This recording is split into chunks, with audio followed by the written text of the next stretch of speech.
Hola, ¿qué tal? Muy buenos días. Estamos transmitiendo desde Acapulco en el auditorio de Vida Nueva para el Mundo y le damos un fuerte aplauso a nuestro Señor por esta oportunidad tan hermosa, tan bella de poder predicar la palabra de Dios. Dios es bueno. Bueno, pues santos hermanos en la fe, preparemos nuestro corazón y vamos, si son tan amables, a la primera carta a los Corintios. Y hoy comenzamos con este primer domingo de año. Es maravilloso, es hermoso el Señor, comenzando primeramente buscando el reino de los cielos y su justicia, y que Dios, si Dios nos permite poder terminar este año, que así sea. Y en lo que usted está buscando la carta a los Corintios, en el capítulo 15, pero principalmente en los versos 51 al 53. Podemos hacernos, antes de comenzar la lectura de este pasaje escritural, ¿qué es lo que depara? ¿Qué ocurrirá en este año? Solo Dios lo sabe. ¿Qué es lo que usted tiene en su corazón? ¿Qué motivará para continuar en la carrera de la fe? ¿Qué tiene planeado usted que haya puesto en su corazón? Y principalmente que haya puesto usted en las manos de Dios. Primer carta a los Corintios, capítulo 15, desde el verso 51. La palabra de Dios dice: He aquí, os digo un misterio. No todos dormiremos, pero todos seremos transformados. En un momento, en un abrir y cerrar de ojos, a la final trompeta, porque se tocará la trompeta y los muertos serán resucitados incorruptibles, y nosotros seremos transformados. Versículo 53. Porque es necesario que esto corruptible se vista de incorrupción y esto mortal se vista de inmortalidad. Vamos a orar. Padre, en el nombre del Señor Jesucristo, hoy delante de ti ponemos en tus manos este tiempo en el que creemos tu Santo Espíritu habla a nuestra vida, a nuestro corazón, a nuestra mente, a nuestro espíritu, creyendo firmemente que tu palabra ha sido inspirada por tu Santo Espíritu, que es verdad. Gracias, Padre, porque no hemos de salir de este lugar, ni al contrario, hemos de seguir buscándote con todo nuestro corazón. No hemos de seguir igual, sino al contrario, ahí con nuestro corazón convencido de la necesidad de buscarte, de amarte, de reflejar, de estar convencido realmente quién eres tú. Hoy creemos con todo mi corazón, con todo nuestro corazón, que tú tienes cuidado de nosotros, que tú hablas a nuestra vida para seguirla transformando y ayudarnos a llevarla de gloria en gloria. Hoy te alabamos, hoy te bendecimos, te damos gracias, porque creemos, Papito Santo, que también concedes el don del arrepentimiento, el don de la fe, el don de la salvación. Todo ello, Señor, para que tú seas glorificado. Te alabamos y te bendecimos en el precioso nombre que es sobre todo nombre, Cristo Jesús. Amén. Después de leer esta primera carta, los pasajes que acabamos de leer del 51 al 53 del capítulo 15 de la carta a los Corintios, podemos hacernos algunas interrogantes. ¿Qué es el rapto de la iglesia? ¿Quiénes se van a ir en el rapto de la iglesia? ¿Es lo mismo el rapto de la iglesia y la segunda venida del Señor Jesucristo? ¿Tendremos el mismo cuerpo que tenemos ahora? ¿En qué estado se pueden encontrar los que ya partieron con el Señor? ¿Con qué cuerpo están ahorita? ¿Qué ocurrirá en este mundo, en este planeta, después de que la iglesia sea llevada? ¿Nos conoceremos en el cielo? Todas estas interrogantes, a la luz de la palabra de Dios, son contestadas. Al leer estos pasajes, el versículo 51, 52 y 53 de esta primera carta a los Corintios en el capítulo 15, el apóstol Pablo menciona que el rapto de la iglesia es un misterio. ya que en el Antiguo Testamento no se menciona tan claro este acontecimiento. Este misterio es algo escondido que Dios reveló al apóstol Pablo y él lo escribe en esta carta. Los versículos 51 y 52 dice claramente que todos seremos transformados en un momento. Momento es la palabra que se traduce de la palabra átomos, es decir, en fracción de segundos. La palabra nosotros se refiere completamente a los vivos. Es imposible entrar al cielo con este cuerpo. Es necesaria una transformación de este cuerpo para que pueda entrar. Pero, ¿qué es el rapto de la iglesia? Y de acuerdo a lo que dice la palabra de Dios, es el próximo evento en el calendario profético de Dios. Es la primera fase de la segunda venida del Señor Jesucristo y la intersección de dos eventos: la resurrección de los muertos y la transformación de nuestros cuerpos. 2. Jesús viene por su iglesia sin pisar la tierra. Pero nosotros, los que estamos ahorita vivos, ¿qué ocurriría si usted y yo, no sé, en un mes, en una semana, quizás en una hora? Nadie sabe ni el día ni la hora en que va a ser el arrebatamiento. Nadie. Solamente el Padre Celestial. ¿Qué debe de hacer usted? El mundo se está colapsando. El mundo se está yendo en picada, como se pudiera decir coloquialmente. La fe de algunos creyentes se está disipando. La iglesia seguirá purificándose. Dios usará eventos en el mundo en los que también la iglesia será filtrada, purificada, porque esto es necesario, de acuerdo a lo que dice el apóstol Pedro en su primer carta, en el primer capítulo. Es necesaria ser probada la fe, que es preciosa como el oro. Santiago, el medio hermano del Señor Jesucristo, habla también de pruebas que finalmente estas tienen que tener como resultado, o tienen resultado, para madurar en la iglesia.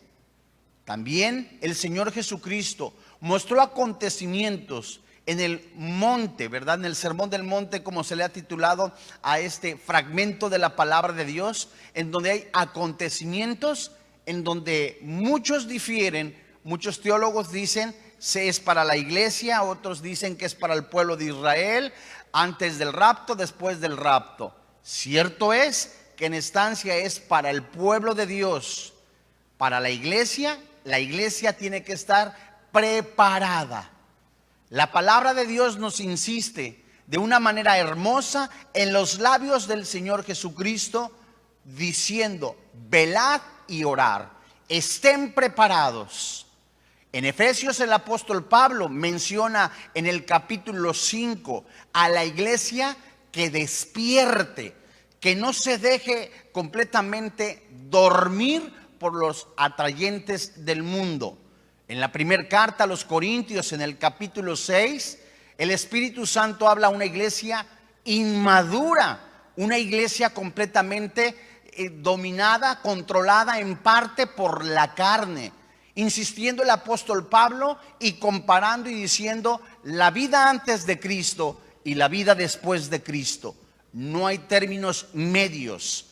Pablo les dice: ¿no sabéis que los borrachos, los adúlteros, los afeminados, los maldicientes, los estafadores no heredan el reino de los cielos? Esto eran algunos de ustedes. Ya vosotros fueron lavados por la sangre de Jesús. Pablo insiste en una purificación.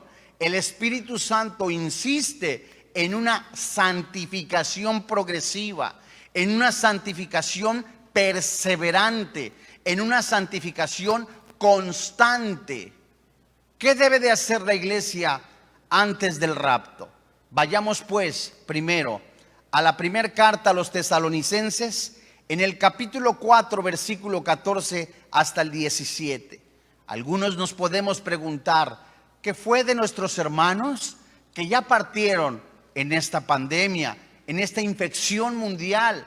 ¿Qué fue con aquellas personas que nosotros conocimos y que ahora están con el Señor Jesucristo? Dice en la primera carta a los tesalonicenses, en el capítulo 4, desde el verso 14 hasta el verso 17.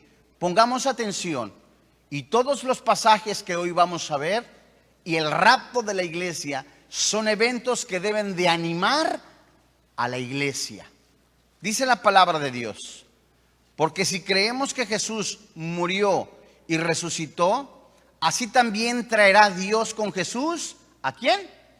A los que durmieron en él. Esto habla de las personas que ya partieron, de los hermanos en Cristo, que ya en la pandemia, como decía yo, o de alguna enfermedad, murieron físicamente y ahora regresarán con él. Dice el versículo 15, por lo cual os decimos esto en palabra del Señor, que nosotros, que vivimos, que habremos quedado hasta la venida del Señor, no precederemos a los que durmieron, porque el Señor mismo, con voz de mando, con voz de arcángel. Esta frase se refiere y se traduce desde el griego al lenguaje actual como comandante.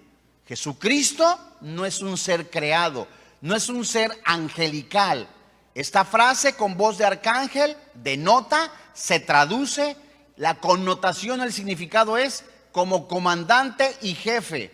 Algunos comentaristas, teólogos mencionan también que esta frase con voz de arcángel hace pues que Jesús mande a su ejército ¿a qué? A tocar la trompeta de Dios. ¿Esa es la trompeta de Apocalipsis? No, es la trompeta de un llamado. Dice el versículo 16, descenderá del cielo y los muertos en Cristo, habla de los cuerpos, y los muertos en Cristo resucitarán primero, los cuerpos. Luego nosotros, versículo 17, los que vivimos, los que hayamos quedado, seremos, ¿cómo? Arrebatados. Arrebatados juntamente con ellos en las nubes para recibir al Señor en el aire. Y así estaremos, ¿cómo? Siempre con el Señor. Esto es muy interesante porque habla de eternidad. Habla completamente de una estabilidad siempre perdurable. Versículo 18. Por tanto, anímense, aliéntense los unos a los otros con estas palabras. Parafraseando lo que dice la Escritura en esta frase de alentados los unos a los otros, es que el propósito primordial de este pasaje no es enseñar un esquema profético, sino más bien suministrar ánimo de los cristianos y los cristianos, hermano con el hermano, la hermana con la hermana, cuyos queridos han muerto. Y esta frase dice, anímate. Todos los cristianos de siglos anteriores, de años anteriores, vamos a volverlos a ver. Estaremos con un cuerpo, si el rapto aún no es y usted fallece, con un cuerpo intermedio, pero si es en el rapto será el mismo cuerpo pero transformado. Esto es maravilloso. Esta consolación se basa ¿en qué? En lo siguiente: los muertos serán resucitados y participarán de la venida del Señor Jesucristo por los suyos. 2, cuando Cristo venga, los vivos se reunirán para siempre con los seres queridos.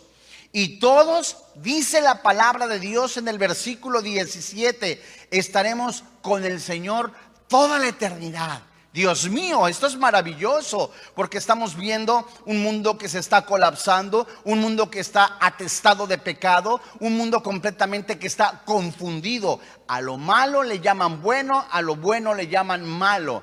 Aún más, cristianos que están perdiendo la fe, no la salvación, que están perdiendo la fe, están aventando la carrera de la fe. Esto es impresionante. La iglesia está pasando por un tiempo de purificación.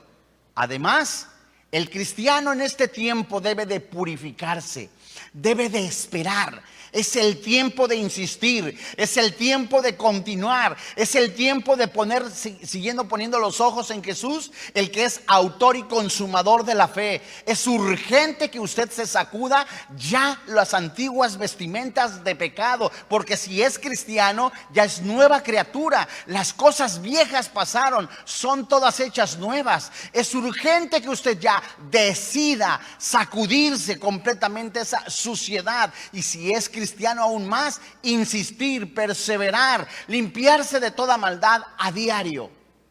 ¿Cómo lo hacemos? Primer carta de Juan, capítulo 3, versículo 3.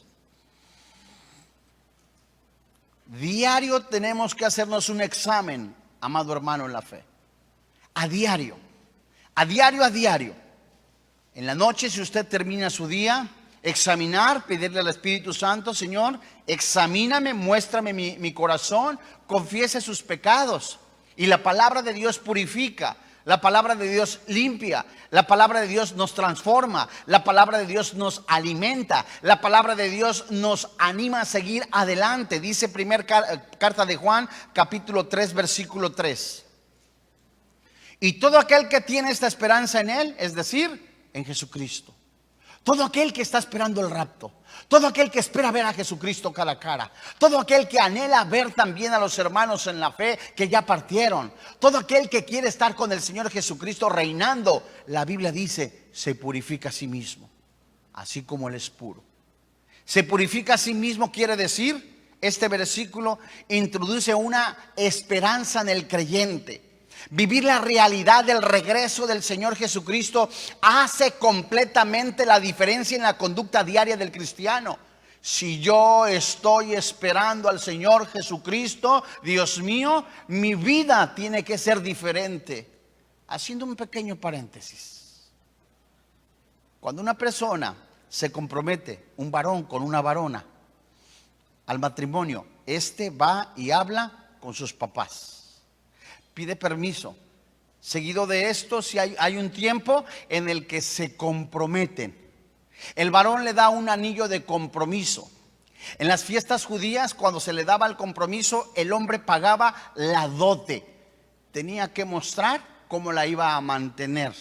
Seguido de esto, que le había pagado la dote y dado el compromiso, se iba a preparar la casa, morada. Pero dejaba en garantía algo de que regresaba, para después regresar por la novia y casarse con él. El tiempo de espera de la novia era de purificación, de esperanza, guardar la virginidad, guardar completamente la pureza. Lo mismo sucedió con el Señor Jesucristo. Él vino a rescatar lo que se había perdido. Él vino y con su cuerpo pagó la dote. Y su Santo Espíritu se dio a los creyentes, de acuerdo a lo que dice Efesios capítulo 2, como las arras de la promesa de que Él regresaría. El Espíritu Santo es la garantía en el creyente de que Jesucristo regresa por la iglesia. En Juan capítulo 16 dice que Él va a preparar moradas. Volveré por mí mismo, dice el Señor Jesucristo. Esto es impresionante. Mientras que la iglesia tiene que estar en un tiempo de purificación, de limpieza.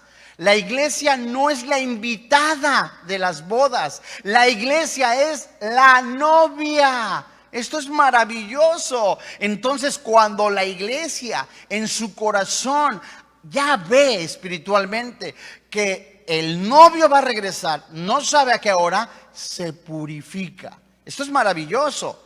Y en vista de que los creyentes serán, algún día, seremos semejantes al Señor Jesucristo, nosotros debemos crecer cada vez más en el deseo de ser semejantes al Señor Jesucristo.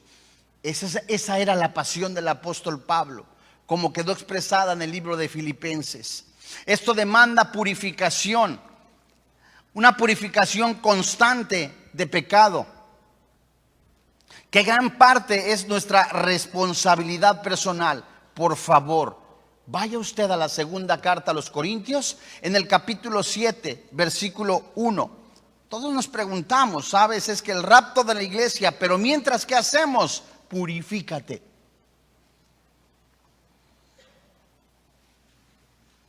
Segunda carta a los Corintios, capítulo 7, versículo 1. ¿La tienes? Dice la palabra de Dios: así que, amados, puesto que tenemos tales promesas, ¿qué dice la Biblia? Limpiémonos de toda contaminación de carne y de espíritu, perfeccionando, ¿qué? La santidad en el temor de Dios. Esto es maravilloso.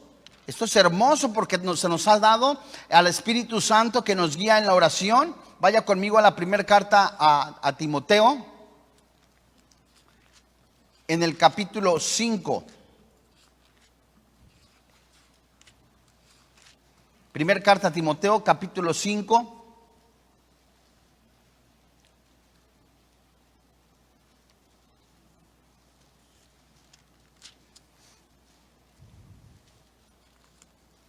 Qué hermosa es la palabra de Dios, ¿cierto? Primer carta a Timoteo, capítulo 5.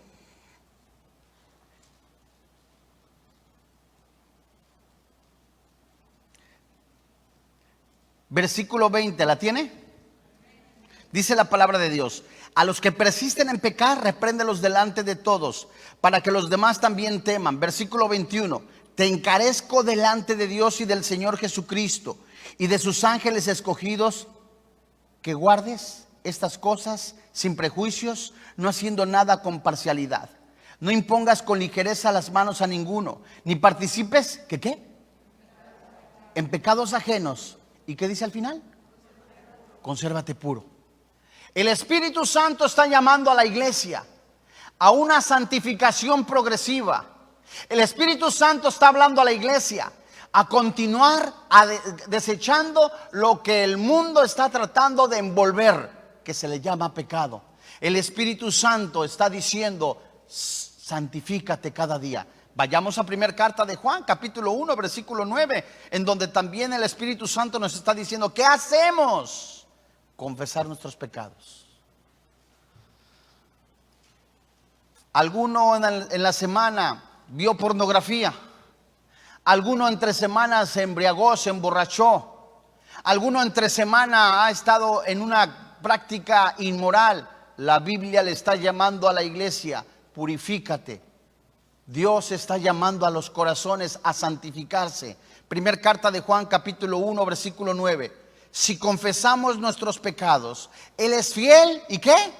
Y justo para perdonar nuestros pecados y limpiarnos de toda maldad. Es increíble la oportunidad que el Espíritu Santo está hablando en estos momentos, principalmente a cristianos, para decirles: usted cayó en pecado, venga a la cruz de Jesús. No me refiero a algo de madera, me refiero al sacrificio de Cristo en la cruz, y acuérdese que sus pecados ya fueron perdonados. Usted entre semana ha cometido alguna inmoralidad, venga a Jesús y recuerde que la sangre de Jesús ya le lavó. La confesión continua de pecado es una indicación de salvación genuina. Mientras que los cristianos o los maestros falsos no estaban dispuestos a confesar su pecado, el cristiano genuino admitía el pecado y lo abandonaba. El término confesar, ponga usted atención, significa decir lo mismo que Dios dice acerca del pecado y reconocer el punto de vista divino en relación con el pecado. ¿Qué significa? Si Dios está diciendo que la masturbación es pecado, usted tiene que estar de acuerdo con lo que dice eso. Si la Biblia dice que el adulterio es pecado, usted tiene que estar de acuerdo y confesar que eso es pecado si está viviendo en ello, y apartarse de eso. Si la Biblia dice que todo en relación a la inmoralidad es pecado, usted al confesarlo está de acuerdo diciendo: es verdad, esto es un pecado, me aparto de ello. Mientras que el versículo 7 corresponde a la perspectiva de Dios, en la perspectiva también del cristiano. La confesión del pecado caracteriza a los cristianos genuinos, y Dios ofrece limpieza continua a los que confiesan su pecado. Dios mío, qué maravilloso es recordar los 2 salmos que escribiera el rey David. Señor, contra ti he pecado. El hombre había adulterado, el hombre había planeado un asesinato, pero él apeló a la misericordia de Dios diciendo: Señor, contra ti pequé. Mis huesos se están secando, me estoy amargando, me estoy resintiendo, pero vengo ante ti porque solo tú me puedes dar sanidad, solo tú me puedes refrescar, solo tú me puedes dar aliento. Eso es lo que le está diciendo Dios a la iglesia. Purifícate. Venid a mí todos los que estáis cansados y trabajados. Venid a mí todos los que estáis ya saturados, fastidiados de lo que el mundo ofrece. Y dice la palabra de Dios: yo os daré vida y vida en abundancia, dice el Señor Jesucristo. Y en lugar de enfocarnos en el pecado, enfoquémonos principalmente en la gracia de Dios.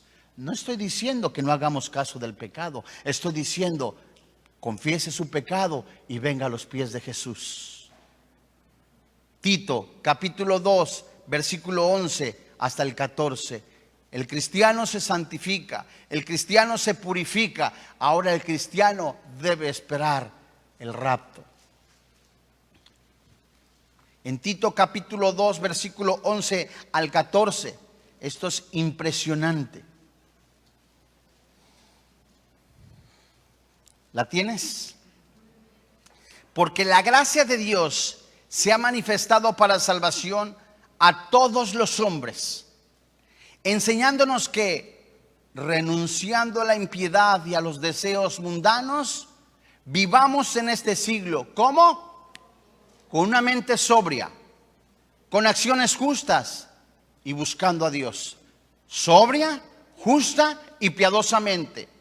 Y el versículo 13: aguardando la esperanza bienaventurada y la manifestación gloriosa de nuestro gran Dios y Salvador Jesucristo. Versículo 14: quien se dio a sí mismo por nosotros para redimirnos, rescatarnos de toda iniquidad y purificar para sí su pueblo propio, celoso de las buenas obras. ¿Qué está diciendo el Espíritu Santo? ¿No está usted ya cansado de estar únicamente viendo borracheras? El mismo mundo ya está hastiado, cansado. El mismo mundo ya está vomitando, perdónenme la expresión, lo que el hombre ha producido. Le llama pecado. Usted debe de anhelar el rapto de la iglesia. Usted debe de estar gozoso porque la sangre de Cristo lo ha comprado. Usted debe de estar purificándose a diario. Usted debe de estar buscando a Dios con todo su corazón y con todas sus fuerzas. Usted ya tiene que estar en esa esperanza, y esa esperanza no avergüenza porque Cristo Jesús es nuestra esperanza. Hay esperanza en Cristo Jesús. Hay limpieza y santidad en Cristo Jesús. Hay perdón de pecados en Cristo Jesús.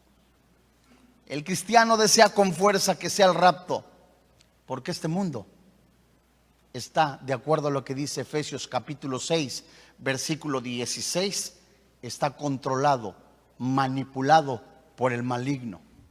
En primer carta de Juan capítulo 5, versículo 19, la Biblia dice también que los deseos de este mundo están encerrando, confinando, amalgamando en inmoralidad al mundo. En Efesios capítulo 2, versículo 1, la palabra de Dios dice de una manera maravillosa cómo Dios nos ha rescatado. Porque antes estábamos en este mundo sin esperanza, sin Dios, ajenos de la vida. Estábamos muertos en nuestros delitos y pecados. En Efesios capítulo 2, versículo 3, dice la Biblia que estábamos gobernados por los deseos egoístas de nuestra carne. Sin Cristo, persona, amigo que me escucha, sin Cristo no hay esperanza. Éramos hijos de la ira, éramos hijos de la desobediencia, separados eternamente de Dios, muertos en nuestros delitos y pecados. Pero ¿qué quiere Dios para usted? Dios quiere el perdón de sus pecados, quiere la vida eterna, de acuerdo a lo que dice Juan capítulo 3, versículo 36, y quiere, de acuerdo a lo que dice entre muchos versículos el Salmo 23, vivir eternamente con Él. La pregunta es: ¿está usted preparado para el rapto de la iglesia? Pongámosle cuidado, y si es tan amable, regáleme 59 segundos más y ponga atención a continuación en lo que va a ver en su pantalla. Jesucristo regresará por su iglesia. La Biblia dice en Mateo 24:42: velad pues, porque no sabéis la hora en que ha de venir vuestro Señor. Quiero que sepan, hermanos, que Jesucristo podría venir el próximo mes, o podría venir la próxima semana, incluso hoy mismo.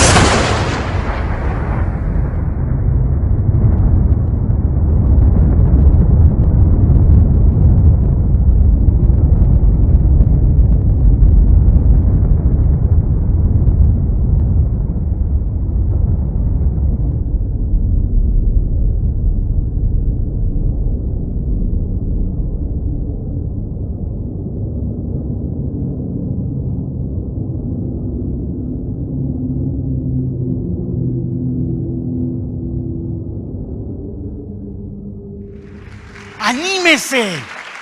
Hay perdón en la sangre de Jesús. Hay esperanza en el Señor Jesucristo. Hay vida después de esta vida. En Lucas capítulo 18, verso 18 al 27, hay una narración impresionante. Quiero que me acompañe, porque el Señor Jesucristo quiere que usted, que no tiene a Cristo en su corazón, se vaya con Él. El Señor Jesucristo quiere colocarlo a través de su Santo Espíritu en la iglesia. Quiere realmente perdonar sus pecados. Quiere completamente que usted viva una eternidad con Él. En Lucas capítulo 18, verso 18, la palabra de Dios dice: un hombre le preguntó diciendo, era alguien que conocía la ley, alguien que conocía la palabra de Dios, alguien que conocía los versículos de la Biblia, como muchas personas. Alguien que era un maestro le preguntó al mayor maestro: maestro bueno, ¿qué haré para heredar la vida eterna? Y Jesús le contestó: ¿por qué me llamas bueno? Ninguno hay bueno sino solo Dios. Versículo 20. El hombre le contesta desde lo más profundo de su corazón: los mandamientos sabes, Jesucristo. No adulterarás, no matarás, no hurtarás, no dirás falso testimonio, honra a tu padre y a tu madre. Él le dijo: maestro, todo eso hago. Lo he guardado desde mi juventud. Soy de cuna cristiana. Conozco a Jesús, me conozco la Biblia. Y el versículo 22 dice Jesús, oyendo esto le dijo: aún te falta una cosa. Vende todo lo que tienes, dalo a los pobres y tendrás tesoro en el cielo. Y ven y sígueme. Entonces él, oyendo esto, se puso muy triste porque era muy rico. Al ver Jesús que se había entristecido mucho, dijo: cuán difícilmente entran en el reino de Dios los que tienen riquezas, porque es más fácil pasar un camello por el ojo de una aguja que entrar un rico en el reino de Dios.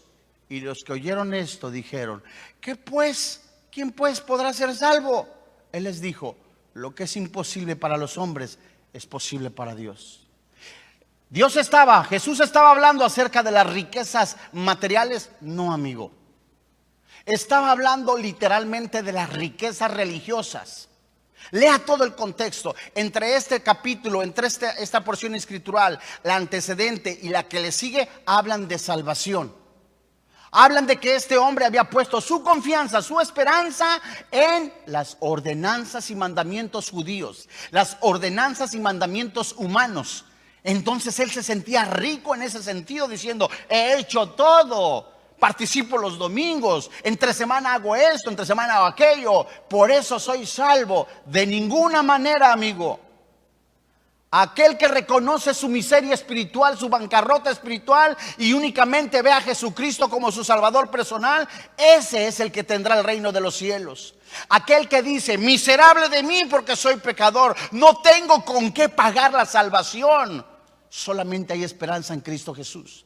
Aquel que dice únicamente: es que rezo rosarios, es que además rezo la Magnífica, además tengo mi escapulario, a más de eso hago una peregrinación cada año, con eso me voy al cielo. Está usted engañado, amigo.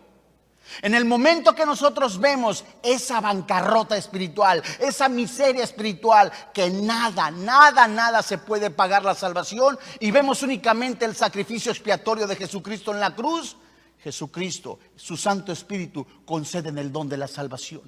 Dios quiere realmente darle vida y vida en abundancia a través de Jesucristo. Dios quiere realmente que usted esté en el cuerpo de la iglesia para ser arrebatado. ¿En dónde dice esto?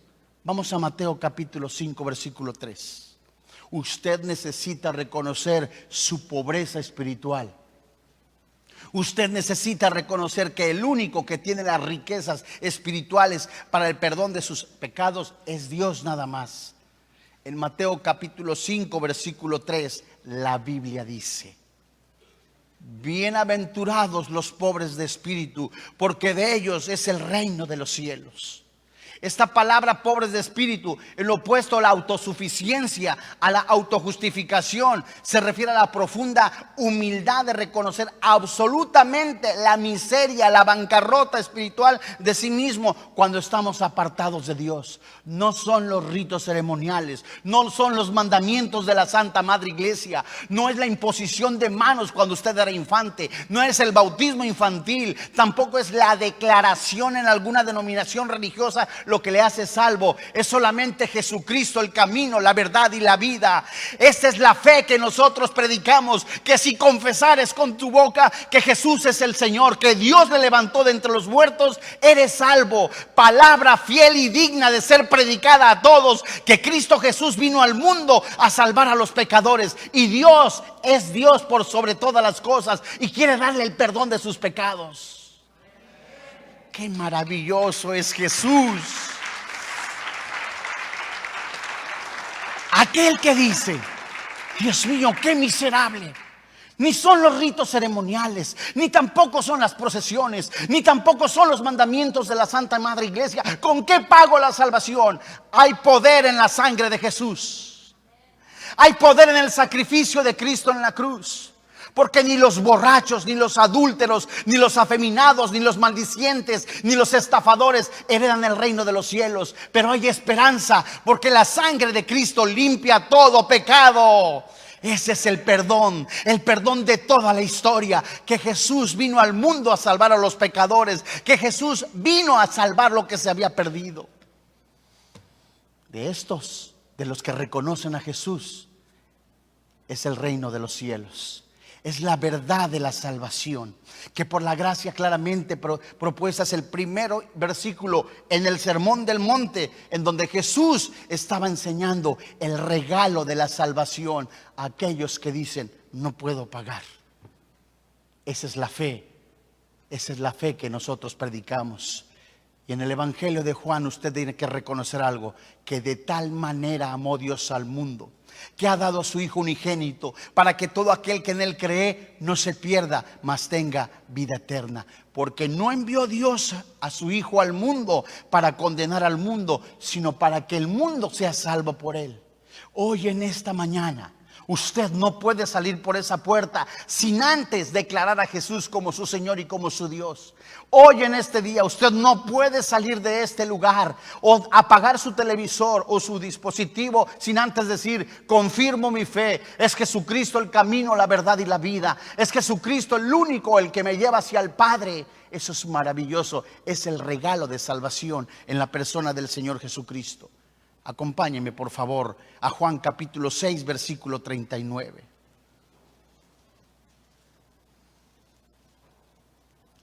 Él no quiere que se pierda. ¿Sería acaso que usted siga celebrando algunos rituales? Tan solo en lo que está buscando Juan capítulo 6, verso 39, vamos a recordar lo que dice Ezequiel en el capítulo 18. El pueblo ofrecía sacrificios, el pueblo ofrecía mandatos externos, y Dios le dice al profeta, al sacerdote: sabes, ya estoy cansado de esos sacrificios, ya estoy cansado de todos estos rituales. Yo lo que quiero es su corazón. Yo realmente lo que quiero es que reconozcan que son pecadores. Vuélvanse a mí, dice Jehová de los ejércitos. Quiero realmente perdonarte. Juan capítulo 6, verso 39. Y esta es la voluntad del Padre, el que me envió, que todo lo que me diere, ¿qué dice la Biblia? No pierda yo nada, sino que lo resucite en el día postrero. Y esta es la voluntad de que Él me ha enviado, que todo aquel que ve al Hijo y cree en Él tenga vida eterna. ¿Y qué dice la Biblia? yo le resucitaré en el día postrero. Usted, si usted recibe a Jesucristo como su Salvador personal, el Espíritu Santo lo coloca en el cuerpo de Cristo, en la iglesia. Y Dios quiere que usted sea parte de la iglesia, porque Jesús vendrá por su iglesia. Por favor, lea junto conmigo Juan capítulo 14, desde el verso 1 hasta el verso 3. En el mundo usted encontrará aflicción. Millones de personas están buscando el significado o el propósito de la vida en el alcohol, en las drogas, en la pornografía, en el adulterio. Pero en el mundo solamente encontrará tristeza, mortandad, separación, aflicción, traición. Y Jesucristo vino a dar paz, pero no como el mundo la da. Juan capítulo 14, versículo 1 al 3. No se turbe vuestro corazón. ¿Creéis en Dios? Creer también en mí. En la casa de mi Padre muchas moradas hay. Y si así no fuera, yo os lo hubiera dicho. Voy pues a preparar lugar a vosotros. Y si me fuere y os preparare lugar, repita junto conmigo, por favor, la siguiente frase: vendré otra vez y os tomaré a mí mismo, es decir, a la iglesia, al cuerpo cuya cabeza es Él. Y os tomaré a mí mismo, para que donde yo estoy, la Biblia dice, vosotros también estéis. Hay perdón en la sangre de Jesús. Hay esperanza en la sangre de Jesús. Jesús es Dios por sobre todas las cosas. Le vuelvo a decir, cerca de usted está en su boca y en su corazón, que si confesare con su boca que Jesús es el Señor y que Dios le levantó de entre los muertos, la Biblia dice, es salvo. La pregunta es, ¿está seguro usted de su salvación? ¿Está seguro usted de que pasará eternamente con Jesús? Hoy en este día, la invitación preciosa del Padre Celestial a través de la persona del Señor Jesucristo, en la palabra que inspiró el Espíritu Santo, le dice a usted, yo estoy a la puerta y llamo. Si tú abres, entraré, cenaré contigo y estaré toda la eternidad contigo. ¿Crees esto? Vamos a orar. Padre, en el nombre del Señor Jesucristo,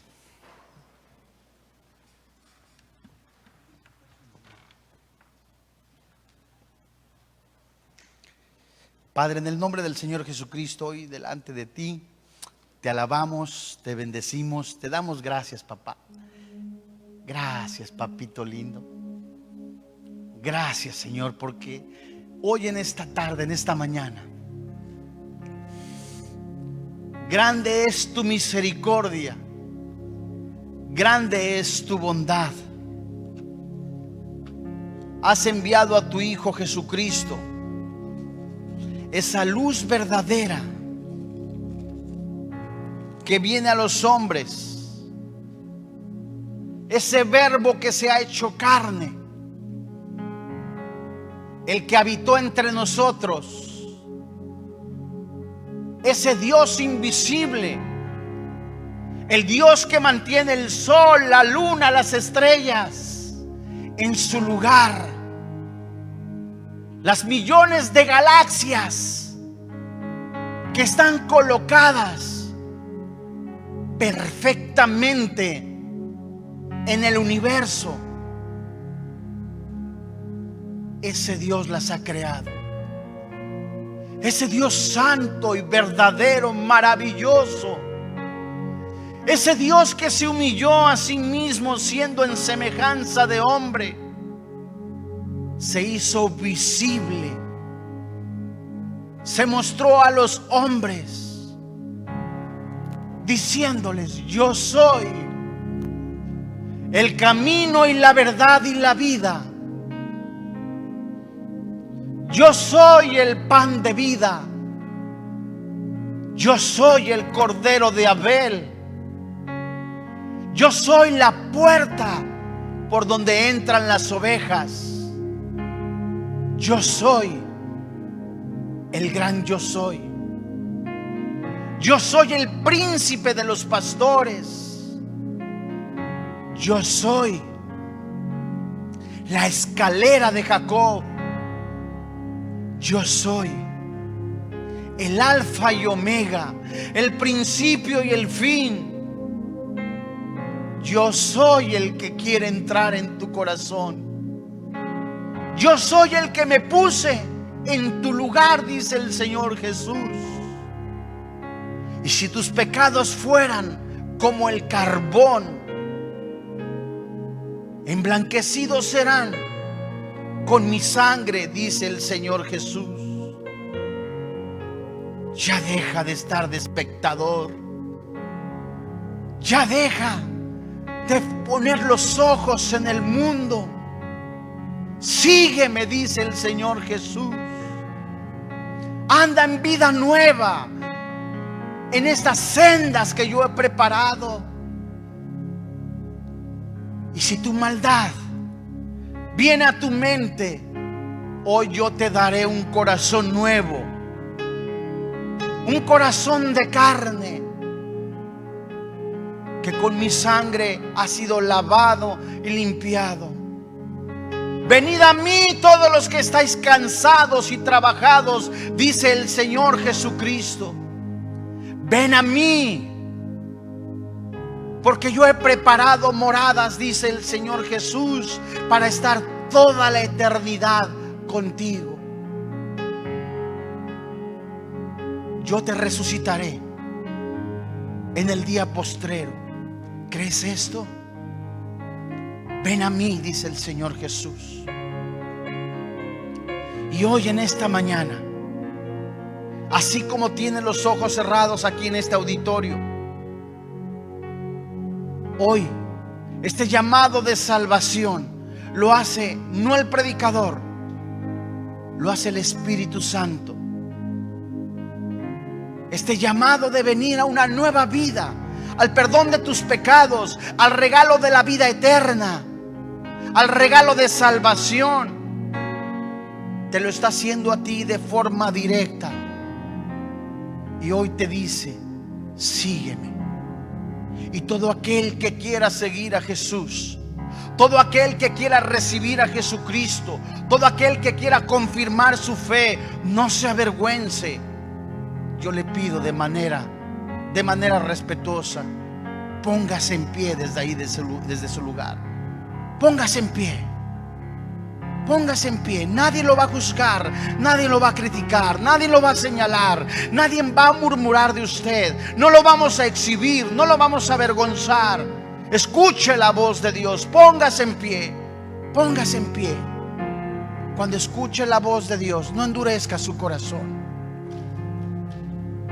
Póngase en pie.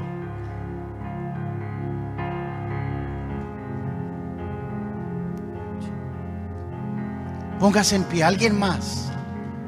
Alguien más. Si ya tiene a Cristo en su corazón, por favor, interceda, póngase a orar. Alguien más quiere recibir a Jesús. Alguien más, no se avergüence, póngase en pie. Alguien más, alguien más, alguien más, alguien más, alguien más, póngase en pie. Póngase en pie. Si estaba de pie, permanezca en pie, por favor. Póngase en pie. Póngase en pie. Póngase en pie, por favor. Alguien más. Alguien más. Nadie lo va a señalar. Alguien más. Alguien más. Alguien más. Es nuestra oración que el Espíritu Santo quebrante corazones, no se distraiga. Es nuestra oración que el Espíritu Santo esté tocando corazones. Alguien más, alguien más, alguien más, alguien más, alguien más, alguien más. No salga de este lugar sin antes confirmar su fe, sin antes confirmar su salvación. Oh, yo ya soy cristiano. Y entonces su vida, verdaderamente su vida ha sido transformada. Verdaderamente su vida ya da testimonio de que Cristo vive en su corazón. Póngase en pie. Póngase en pie, amigo. Póngase en pie, amiga. Póngase en pie, hijo. Ponte en pie, hija, ponte en pie. Es urgente que hoy no salgas de este lugar sin antes reconocer a Jesucristo como tu Señor y como tu Dios. Alguien más, alguien más. Gracias, papá. Ahora, iglesia, ponte en pie. Gracias. Levanta tus manos. Gracias, papá. Gracias, papá. Te alabamos, te bendecimos. Te damos gracias, papá. Gracias porque este tiempo tan hermoso, tan especial, en donde tu Santo Espíritu está hablando a cada corazón, a cada vida. Levanta tus manos y dile: Señor y Dios. Dile audiblemente: Señor y Dios, hoy en este día reconocemos que somos pecadores, que la paga del pecado es la muerte. Hoy creemos que el sacrificio de Cristo en la cruz ha pagado nuestra deuda. Hoy creemos que el Espíritu Santo, el que levantó de entre los muertos al Señor Jesucristo, es el mismo que hoy nos da vida eterna. Hoy creemos con todo nuestro corazón, confesamos con nuestra boca que el Señor Jesús es Dios, que ha perdonado nuestros pecados. Hoy creo con todo mi corazón, confesando con mi boca, que soy salvo. Soy salvo, soy salvo eternamente. Me has dado tu Santo Espíritu. Te doy gracias en el precioso nombre que es sobre todo nombre, en Cristo Jesús. Amén. Gracias, papá. Te alabamos, te bendecimos. Te damos gracias. Eres santo, santo, santo, santo. Eres santo, santo, santo, santo. Nuestras palmas no se cansan de alabarte, de bendecirte. Eres Dios. La iglesia espera. La iglesia espera en santificación. La iglesia espera la redención de nuestro cuerpo. El tiempo que nos quede de vida sean para glorificar y exaltar el precioso nombre del Señor Jesucristo. Amén. Que Dios le bendiga.